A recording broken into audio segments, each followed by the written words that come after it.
Kumusta mga first timers? Panibagong araw na naman sa atin ngayon. Bale, saktong-sakto kagigising ko lang kasi may lakad tayo ngayong araw na to. Dapat kanina pa ako umalis na umaga. Kaso nga lang kasi naunahan ako ng nanay ko na magpaalam kasi pumunta yata siya sa Cabana, sa PhilHealth yata. Para may nilalakad siya. Pero ngayong araw, since wala nga tayong pasok at mahaba-haba ang bakasyon natin, aalis tayo. Ang lakad natin ngayon is meron tayong pipick upin na goods sa napadala sa LBC dito sa Malolos.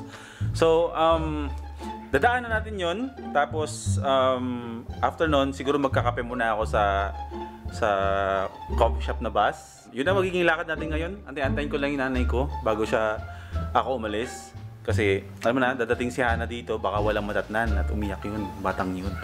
So ayun, look forward natin na mag-enjoy tayo sa araw na to, sa vlog na to. Ganun ulit, napaka-random ng araw ko lagi ngayon. Pero hindi ko ipapromise, pero susubukan ko mag-daily vlogs ulit. Okay? Waiting game muna ako, antay-antayin ko yung nanay ko. Magmumotor tayo para mas masaya. Diba? 1 minute, 37 seconds later. Yung pick-up ang karakapon na ano. Dumating na yung nanay ko. Saan, Nay? Naakang tagali 18. Anong klaseng bigas? Ilang sako ba yun? 20 kilos. Ay di, motorin natin. 20 kilos at 10 kilos. Motorin natin. Dalawang... Pagkataralan tayo. Okay, game na tayo. Yan, lumabas na yung airport sa noo ko. Ayusin mo, bakit mo? Tapos... Medyo buang talaga tong asong to eh. Ang ginagawa mo sa buhay mo, Bigel? Araw-araw na tayong ganito, Bigel. Sobrang pasaway mo ah. Ayos ka! So makakalating araw na lakad to para sa 18 minutes na video. Diba? Ayos, diba? Hindi naman ako nagbo-motovlogs pero parang motovlogs yung ginagawa ko. Yan ah! Support!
Nasa LBC na tayo. May kukunin na ako sa gitna.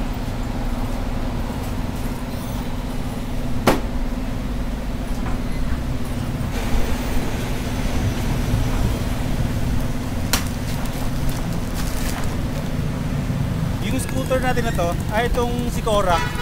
Diyan ko nabili. Diyan. Sa Rusi na yan.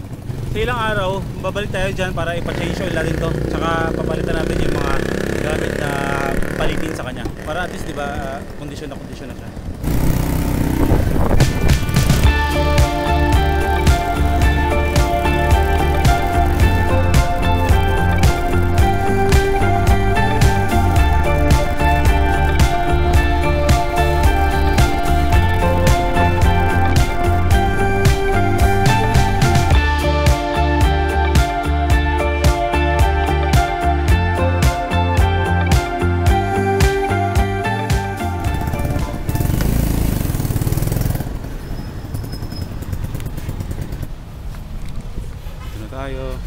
Hi, Tay. Good morning. Mai! Kamusta? Kain ako? Kuya, alam mo sa Saturday may pagoda sa Hagonoy. Ay, talaga? Sabado. Sabado? Sorry ko. Nakalimutan ko pala magdala ng extra damit. Patay tayo. Kahit pala may pause na ako. Kape ako. Kamusta? Pumunta ako dito eh. Wala ka eh. Sarado ka pa. Yung sa araw. Ano, ulan? Oo, sarado ka pa. Siguro mga alas 8 ako nandito. Ang aga naman kasi kuya, 8 ka lang. Advance ka naman. Ano oras ka ba nagbubukas? 9. 9. 9:30 gano'n. Di ba pumunta tayo dito, no? Binisita natin dyan, sarado. Ay, may sila yung motor. Hindi ko siya sinilong. Tingnan niya, nabasa yung motor ko na sa ulan nan. Ayun siya. Grabe. Pagdating ko ng QC nito, ang baho ko. Ay, diretso ka pa ng QC niyan? Oo, wala dito. Naka-schedule yan. Nagpunta ako LBC, daan ako dito QC, uwi. Tapos edit, upload mamayang gabi para bukas. Tapos bukas na naman, habang may pinapanood, iba na naman yung ginagawa ko. Astig oh. Oo, ganoon ako. Buti hindi ka kuya nasa stranded pagka bumabaha. Baha ba ngayon? Hindi, di ba pag malakas yung ulan minsan sa Sa mga- Manila, oo. Oo. Hindi naman ako minsan wala ako magmotor. May motor ako dati, binenta ko kasi nga na-aksidente ako. Tapos yung motor na yan, kakakuha ko lang yan. Second hand lang dyan sa Rusio. Nadaanan ko lang. Pumunta ako ng LBC din. Tapos nakita lang namin ng kapatid ko sa loob ng alas 11 hanggang alas 2. Alas 2 na sa akin na. Totoo? Ano ba yung nangyari sa pagoda? Nagbabasaan lang. Tapos, hindi yung sa tragedy. Bumaligtad yung bangka. Lumubog at kasi Nag-overview ko. Tapos, hindi sila marunong lumangoy. Parang gano'n. Parang nasunog din po yata tayo. Ah, lumibig. Ako nga pala, may pelikula nun. Ano pangalan mo, sir? Jomel po. Jomel. Dalawa na yung kilala natin. May kaibigan natin, Jomel. Jomel, tsaka si Maymay. Pinag-uusapan kasi namin yung pagoda. Eh, pag sinabing pagoda tragedy yung naiisip ko. Oo. Kasi tinatanong ko sila kung anong nangyayari sa pagoda. Isa Bukawi, na overload daw yata, tsaka lumiyak. Pero labo, no? Nasa bangka ka, tapos bobombahin ka ng bombero.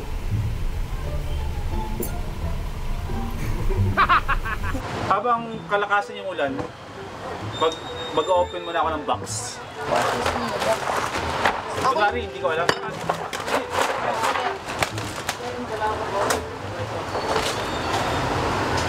Parang mapayata yung balat. Bubble wrap.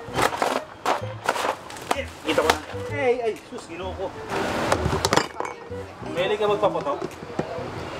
Ako mahilig.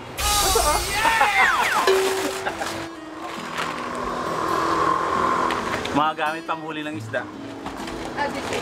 Oo, padala sa akin galing Pampanga. From LBC, hari ng padala. Oh my gosh, naamoy ko yung damit ko. Yung mga gamit pang huli ng pating at balyena, mga endangered species. Kuya, hindi ba yung kitchen siya balyena? Ayan. So halo-halo na dyan, may pamato, may hindi ko alam kung ano to. Basta sinadyan niya ako ng madami. Ito ang mas maganda, ito ang gusto ko. Basta ito, yan. May plastic ka dyan, May? Yeah. Ayan. Yan. Oh my gosh talaga. Napaka-careless kong tao. Kaya maraming nawawala kasi hindi ko sila iniingatan. Hugot na naman, no? Araw-araw, linggo-linggo, may hugot ako dito. Dadalhin ko sa'yo. Ow! Ow, ow, ow, ow. So lahat, ito yung mga ginagamit pag malalaking mga isda na to. Kasi pag nasa ilalim to ng isda to, nasa ilalim ng dagat, gumagalaw daw yan. Hindi ko alam, siguro sa paningin lang ng mga isda yan. So feeling ko malalaking isda ang mahuli dyan, pero wala pa naman tayo sa dagat. Pero at least, meron na tayong ganyan. At saka, alam po, sa Earth, si Mark Chance, kung kilala nyo, isang YouTuber din siya, na taga Malolos pero nasa ibang bansa, nagti-teaching din siya. Sabi niya sa akin, papadalan daw niya ako ng maraming ganito pag-uwi niya. Or pag nagpadala siya dito sa Pilipinas. E di, hintayin ko yan Hintayin ko yan, Herb. Padala mo na, pa-LBC mo na, hari ng padala. Ako, mapapabili ako ng okay na damit nito. Papasok ko ng ABS ganito. Di ba? Yung damit ko napakabaho na ngayon. Ngayon pala napakabaho na. Tapos pagsakay ko ng elevator, no, kasama ko pa yung mga... Tapos ano pa? Kulog pa siya. Kulob pa. Tapos makasabay ko si Charo Santos. Sino Yung karir ko baka maalaala mo kaya na lang. Jomel? Ayun. Ayos, nice meeting you, sir. Sige. Bye-bye. Okay. Nabasa na si Korak. Walang kasapin-sapin sa balat oh. Dead ba na tayo sa kulay kasi may itim tayo. Black is in mga kaibigan, di ba? Dapat mag-inform tayo. Pero anong ginawa? Saan ako dadaan? Nakaharang to. Diretsuhin ko yan? Oo, kala mo yan. Ang kulit to. Sunugin ko eh. Sunugin ko. Tayo ba? Bye-bye, bye-bye. Pwede nga.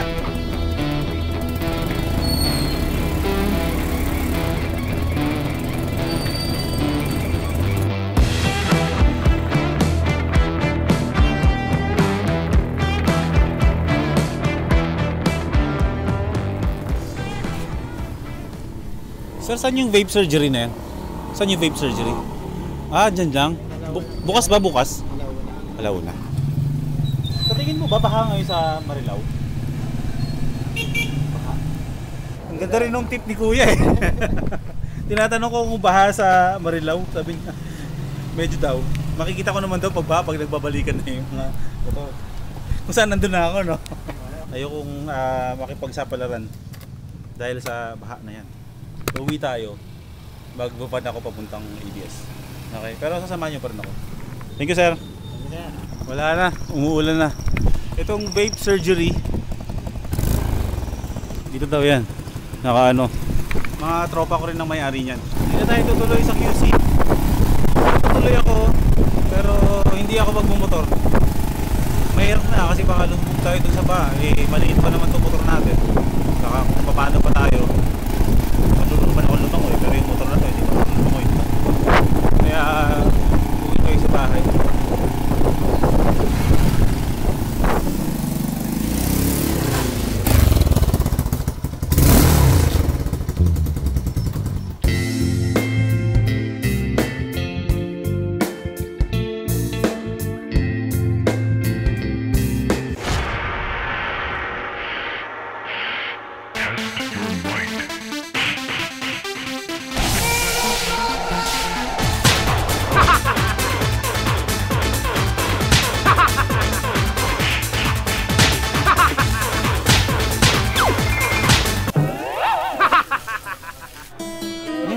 Ako.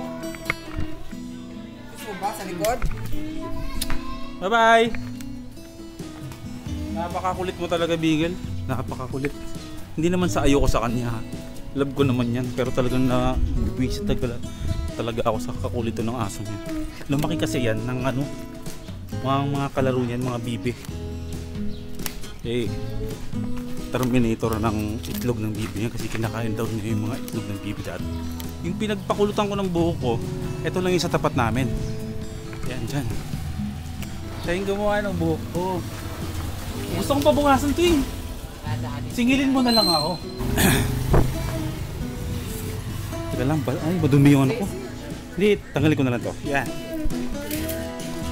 Oo, mabilis lang ako. Probinsyano talaga, tatanggal ng ng bigo.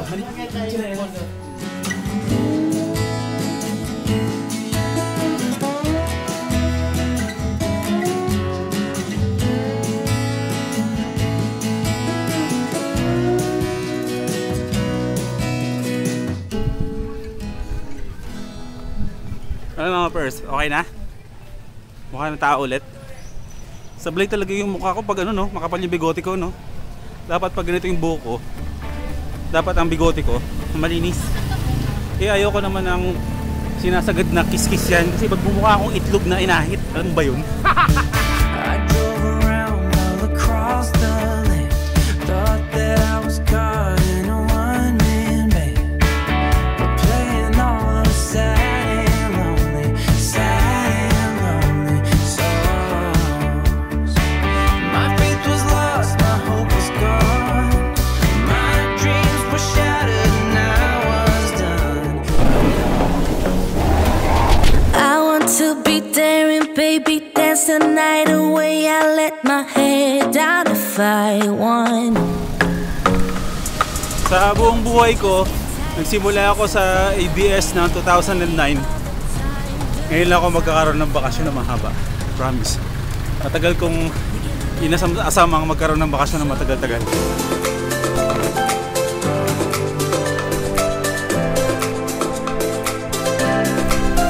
pupunta ka ng opisina, nakachinelas ka na. Ginawang bahay. Doon yung studio ng Showtime. Diyan sa area na yan. Ito naman dito, ito yung studio ng ASAP. Studio 10 ASAP.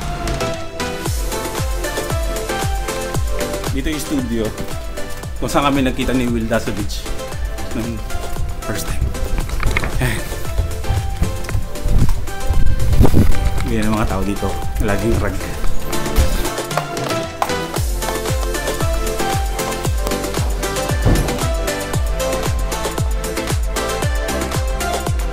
Medyo nakakatakot sila.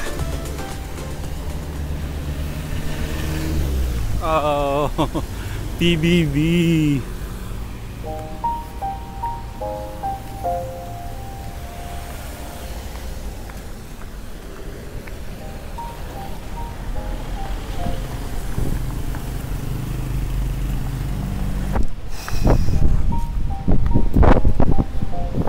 Medyo nakakalungkot ah.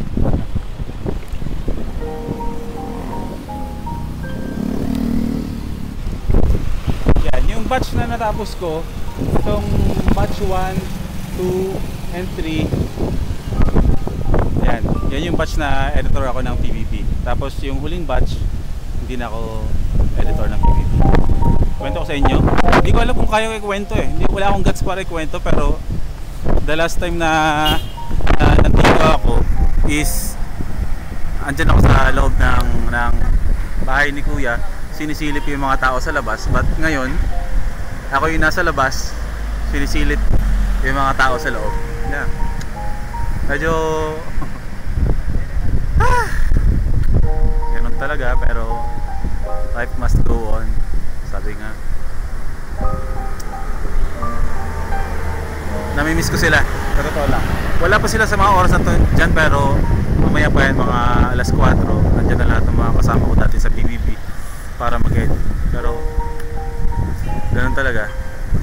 At least basta hindi ko alam kung paano ko ikikwento. Hindi ko alam ikikwento, pero siguro pag may lakas ako ng loob para ikwento, sige, ikikwento ko sa inyo kung bakit wala akong pasok. Hindi ako pumapasok sa ABS. Pero sa ngayon, ang importante ay, tuloy ang buhay. Tinatake ko to as a challenge para maging better person pa, or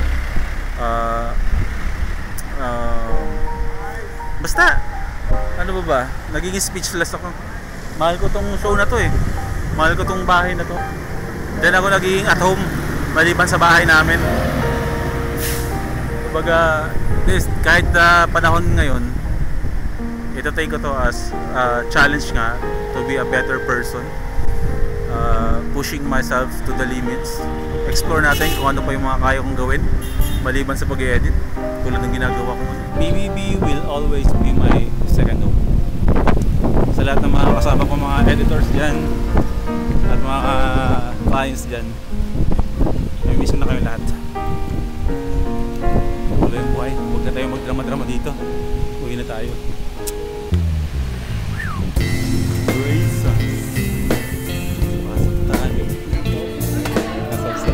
Nanood ka ba?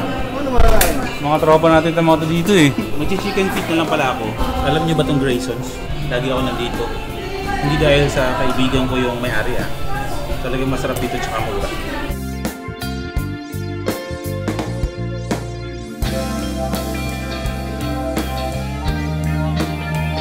Yan!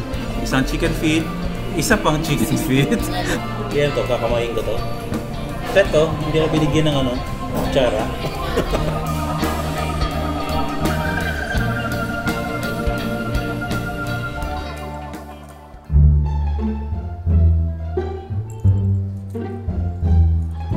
Kanina pa ako dito sa bahay, pero naiisip ko talaga kung anong klaseng mga isda ang pwedeng hulihin ng mga to. Alam ko pang dagat ng mga to eh. Tulad dito, ang weirdo kasi wala eh, talagang noob ako sa fishing eh, pero sino may nakakaalam ba sa inyo bakit may kailangan may mga ganito pa? May mga parang mga hikaw-hikaw na to. Nakaka-attract ba yan sa ano? Sa mga isda? Tapos ito maliit. Hindi ko rin alam kung anong klaseng huli dyan. Yung mga magagaling sa fishing dyan, comment kayo sa akin kung ano yung kailangan ko pag manghuli ako ng isda sa dagat. Okay, ito yung mula dito ha. Mula dito, 1, 2, 3, 4, 5. Comment kayo by number. Ayusin ko muna to. Magkita-kita tayo bukas. Fishing vlogs tayo mga first timers.